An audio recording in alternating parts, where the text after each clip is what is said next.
Има ли нещо по-хубаво от слънцето? Малко неща. Наистина. Витамин D се произвежда в резултат на слънчевата светлина и прави кожата ни жлезист орган. Какво по-хубаво от това да започнем деня си на слънце? Няколко важни неща за витамин D, които може би не знаете. Хубаво е витамин D да се приема сутрин, а не вечер, защото влияе на циркадния ритъм и може да повлияе производството на мелатонин. Също така е добре витамин D да се приема с витамин К2 и с магнезий, защото магнезият го активира, а витамин К2 го отвежда на правилните места в костите, вместо да остава в артериите. Третото важно нещо е: изследвайте си витамин D, ако имате нисък имунитет. Вижте вашите нужди и се консултирайте с лекар, ако искате да взимате по-високи дози, защото максималната позволена доза е 4000 единици. След това вече може да се използва за лечение, но при лекарско наблюдение.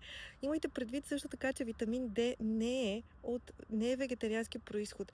Той е с животински происход и за да има витамин D, който е с растителен происход от лишаи и за това трябва да го пише изрично на опаковката. Пожелавам ви прекрасни слънчеви дни!